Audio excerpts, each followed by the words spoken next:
हाय। आज मैं बात करूंगा हमारे पास क्या क्या इन्वेस्टमेंट ऑप्शंस होते हैं। बहुत लोगों को ये नॉलेज में नहीं है कि रिस्की ऑप्शंस क्या हैं, फिक्स्ड इनकम के लेस रिस्की ऑप्शंस क्या हैं। आपने हमेशा एक सुना होगा कहावत, don't put all your eggs in one basket. मतलब एक ही टोकरी में सारे अंडे या सारे टमाटर मत रखिए, क्योंकि अगर एक भी खराब हुआ तो वो बाकी सब भी खराब हो जाएगा।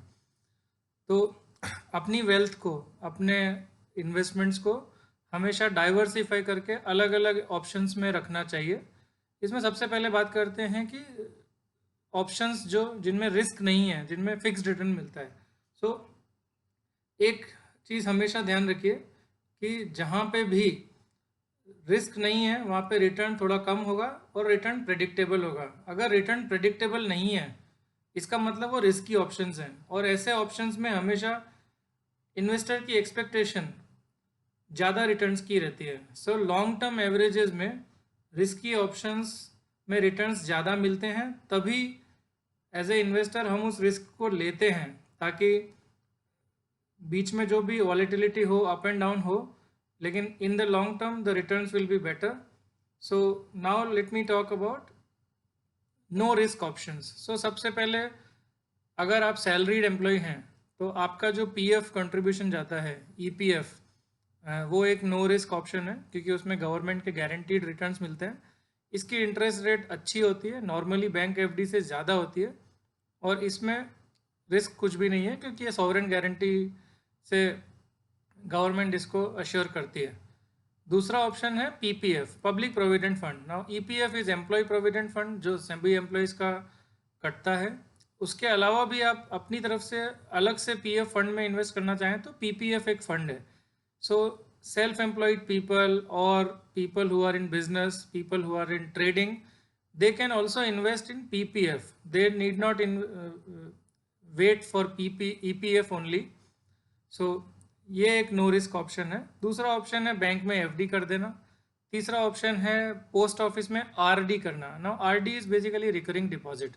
हर महीने पोस्ट ऑफिस आपसे पैसा आपका पोस्ट ऑफिस अकाउंट से चला जाएगा, और 5 साल के बाद, 6 साल के बाद या 10 साल के बाद, जो भी आप टेन्योर चुनते हैं, आपको पूरा पैसा क्यूमुलेटिवली मिल जाएगा।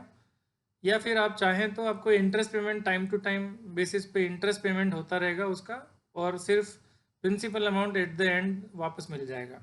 तो ये एक आरडी का ऑप्शन है। तीसरा ऑप्शन है endowment plans of insurance companies like LIC. Now LIC में भी दो तरह के इंश्योरेंस प्लान्स हैं।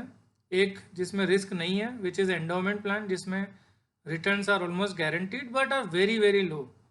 और दूसरे ऑप्शन है यूनिट लिंक्ड इंश्योरेंस प्लान्स, जिसमें शेयर मार्केट से लिंक्ड इंश्योरेंस होता है, और अलग अलग फंड में एलआईसी पैसा डालती है, जो एलआईसी के ही फंड मैनेजर्स मैनेज करते हैं, या कोई भी और इंश्योरेंस कंपनीज, जिसमें इंश्योरेंस में यूलिप्स आता है और नॉन यूलिप्स आता है। तो नॉन यूलिप मतलब एंडोमेंट प्लान्स जो हैं, money black plans, endowment plans, ये सारे प्लान्स लेस रिस्की हैं। हालांकि इंश्योरेंस को इन्वेस्टमेंट के साथ मिक्स करना ही नहीं चाहिए। इस पे एक अलग से फिर से मैं वीडियो पूरा बनाऊंगा बाद में, कि इंश्योरेंस और इन्वेस्टमेंट को अलग अलग क्यों रखना चाहिए।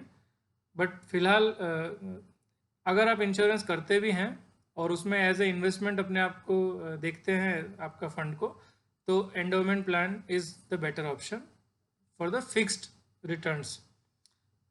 हालांकि उसके रिटर्न्स बहुत कम है, बट ये क्योंकि मैं फिक्स्ड इनकम और फिक्स्ड नो रिस्क इन्वेस्टमेंट्स की बात कर रहा हूँ, उसमें ये आता है। और रिस्की ऑप्शंस में क्या ऑप्शंस हैं? रिस्की ऑप्शंस में सबसे कम रिस्क वाला ऑप्शन फिजिकल गोल्ड है। आप गोल्ड खरीद सकते हैं। गोल्ड के भी प्राइजेस लॉन्ग टर्म में रेगुलरली बढ़ रहे हैं, बढ़ते आ रहे हैं। कई सालों से उसमें अप्रिसिएशन हो रहा है, वॉलेटिलिटी उसमें भी होती है। सो गोल्ड एक ऑप्शन है। दूसरा रिस्की ऑप्शन है शेयर्स, जो आप डायरेक्टली भी खरीद सकते हैं। एनएसई बीएसई पे लिस्टेड हैं कंपनीज, आप डीमैट अकाउंट खोल के, ट्रेडिंग अकाउंट खोल के किसी भी ब्रोकिंग हाउस के साथ डायरेक्ट खरीद सकते हैं। तीसरा ऑप्शन है म्यूचुअल फंड्स। ना म्यूचुअल फंड बेसिकली एक इंटरमीडियरी हैं, जो 1 से 2% एक्सपेंस रेशियो पे ऑपरेट करते हैं, और आपके बिहाफ पे आपका पैसा शेयर्स में इन्वेस्ट करते हैं, या डेट मार्केट में, बॉन्ड मार्केट में इन्वेस्ट करते हैं। बॉन्ड मार्केट में भी दो तरीके के बॉन्ड्स अवेलेबल हैं, corporate bonds which may be triple A rated और डबल ए रेटेड और इवन लेस, तो उसमें अलग अलग रिस्क क्राइटेरिया है, और गवर्नमेंट बॉन्ड्स हैं। सो म्यूचुअल फंड्स में कई तरह के ऑप्शंस अवेलेबल हैं। इस पे भी एक डिटेल्ड वीडियो अलग से बनाया जा सकता है, जहाँ पे मैं आपको जानकारी दूंगा कि ये क्या ऑप्शंस हैं, कितने ऑप्शंस हैं। But mutual funds in general R risky funds, तो ये नो रिस्क ऑप्शन नहीं है। इसमें ज़्यादा रिटर्न्स अगर आप चाहते हैं, वो ज़्यादा रिस्क के साथ आता है, तो म्यूचुअल फंड्स का एक ऑप्शन है। एक और ऑप्शन है जो बहुत पॉपुलर है इंडिया में शुरू से, वो है रियल एस्टेट ना। आप प्लॉट खरीद सकते हैं, आप घर खरीद सकते हैं, कोई फ्लैट खरीद सकते हैं, किसी अंडर कंस्ट्रक्शन प्रोजेक्ट में इन्वेस्ट कर सकते हैं, या कोई commercial real estate like a shop और a office that you can buy. उसका एक रेंटल इनकम का एक्सपेक्टेशन होता है, जिसमें आप प्रॉपर्टी ओन करने के साथ साथ उसको रेंट पे जब देते हैं तो आपको एनुअली भी रेंटल इनकम मिलती है। इसमें रेंटल इनकम का जो एक्सपेक्टेशन है वो 1 से लेकर 4% पर ईयर तक का होता है। इसका मतलब क्या है कि अगर 1 करोड़ की आप कोई भी प्रॉपर्टी खरीदते हैं, तो उसका एनुअल जो रेंटल आता है इंडिया के अलग अलग सिटीज़ और अलग अलग मार्केट्स में, वो 1 लाख से 4 लाख रुपए के बीच में आएगा। ये बैंक एफडी से भी कम होगा ऑब्वियसली, क्योंकि अगर कोई आदमी रेंट पे कोई प्रॉपर्टी ले रहा है, तो उस प्रॉपर्टी पे वो रेंट पे तभी लेगा जब उसकी ईएमआई से वो प्रॉपर्टी एटलीस्ट ईएमआई से कम हो। मतलब अगर मुझे कोई ऑफिस किराए पे लेना है 10 साल के लिए या 5 साल के लिए, तो मेरे पास भी ऑप्शन है कि मैं उसको खरीद लूँ, बैंक से लोन ले लूँ और उस पर उस ईएमआई पे करता रहूँ। सो रेंट वर्सेस बाय का जो ऑप्शन है, उसमें हमेशा रेंटल यील्ड काफ़ी कम आएगी। 1 से 4% का रिटर्न आपको प्रॉपर्टी पे मिलेगा in form of rent. But real estate में कैपिटल एप्रिसिएशन भी होता है। सो कैपिटल एप्रिसिएशन और रेंट, ये दोनों फैक्टर मिला के ओवरऑल जो रिटर्न है वो एफडी से थोड़े ज़्यादा मिलते हैं, मिलते रहे हैं। बट हमेशा ये साइक्लिकल होता है। 7 से 10 12 साल की रियल एस्टेट साइकिल्स होती हैं, जिसमें तेज़ी भी आती है, मंदी भी आती है, मार्केट ऊपर भी उठता है और वापस करेक्शन भी आते हैं। सो रिस्की ऑप्शंस में वॉलेटिलिटी रहेगी, और वॉलेटिलिटी को बेयर करने की जो कैपेसिटी इन्वेस्टर की होती है, अगर वो कैपेसिटी है और इन्वेस्टमेंट लॉन्ग टर्म के लिए किया जा रहा है, तो उसको रिटर्न भी ज़्यादा मिलते हैं ऑन एन एवरेज। आपको अपना रिस्क प्रोफाइल खुद समझना पड़ेगा कि आप उम्र के किस मोड़ पे हैं। अगर आप एक ओल्ड एज पे की तरफ बढ़ रहे हैं, 50 साल से ऊपर आपकी उम्र है, जहाँ पे आप अब रिटायरमेंट की तरफ आ रहे हैं, या बिजनेस में भी अगर आपका खुद का बिजनेस है और नीचे कोई सक्सेशन लाइन नहीं है in terms of somebody to take over, तो आप और 5 10 साल 15 साल उस बिज़नेस में एक्टिव रहेंगे। उसके बाद की जो ज़िंदगी है वो आपको अपनी सेविंग्स और अपने इन्वेस्टमेंट की रिटर्न्स पे ही निकालनी होगी। तो उसके बाद अपनी रिस्क प्रोफाइल समझते हुए, रिस्की ऑप्शंस में कम जाते हुए, कम रिस्क वाले ऑप्शंस में ही आपको इन्वेस्ट करना पड़ेगा।